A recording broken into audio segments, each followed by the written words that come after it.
রাজ্য জুড়ে আরজিকর কাণ্ডের প্রতিবাদে দুর্গাপুজোর সরকারি অনুদান ফেরানোর তালিকায় যুক্ত হল দাসপুরের সাগরপুর সার্বজনীন দুর্গোৎসব কমিটি। পশ্চিম মেদিনীপুর জেলার প্রথম পুজো কমিটি হিসেবে তারা 85,000 টাকার অনুদান ফিরিয়ে দেওয়ার সিদ্ধান্ত নিয়েছে।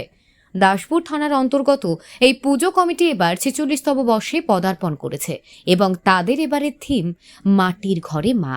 পুজো কমিটির সদস্যরা জানিয়েছেন, আরজিকরের নারকীয় ঘটনার সাথে জড়িত অপরাধীদের দ্রুত বিচার এবং শাস্তি নিশ্চিত না হলে তারা সরকারের কাছ থেকে কোনো অনুদান গ্রহণ করতে রাজি নন। কলকাতার ঘটনার প্রতিবাদ জানিয়ে জেলার বিভিন্ন পুজো কমিটির মতো তারাও কঠোর অবস্থান নিয়েছেন। সিদ্ধান্ত নিয়েছি যে আমরা সরকারের দেওয়া যে 85,000 টাকা অনুদান সেটা এবারে নেব না। কেন না, এই যে আরজিকরের যে ঘটনা আমাদেরকে ভীষণভাবে নাড়া দিয়েছে। আমরা মনে করি যে সরকারের 85,000 টাকা দানের থেকেও সাধারণ মানুষের নিরাপত্তার প্রশ্নে আমরা মনে করেছি যে এই টাকাটা নেওয়া আমাদের মতন সাগরপুর একটা প্রগতিশীল জায়গা, এখানে টাকা নেওয়াটা সঠিক হবে না বলে আমরা পুজো কমিটি মনে করেছি। এবার কি সিদ্ধান্ত বদল হতে পারে? যদি এখন তো ঘটনা আছে, যদি দোষীরা যদি শাস্তি পায় সেক্ষেত্রে অবশ্যই আমরা পুনর্বিবেচনা করে দেখতে পারি।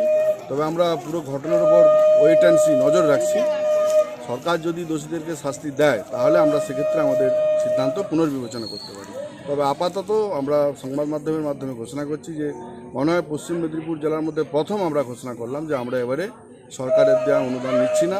আগে সরকারের অনুদান ছাড়াই আমরা পুজো করেছি। আমাদের পুজো 46তম বছরের পুজো।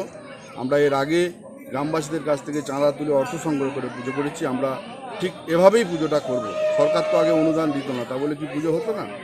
সেই জন্য আমাদের মূলত আমরা আরজিকরের ঘটনার প্রতিবাদ জানাতেই আমরা টাকা না নেওয়ার সিদ্ধান্তটা নিয়েছি।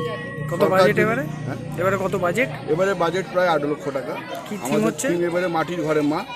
আমরা সেই গ্রাম অঞ্চলের যে সাবেকি মাটির ঘর, সেই মাটির ঘরে আমরা এক মেরে একটা প্রতিমা করে আমরা ঠাকুরের পুজো করি।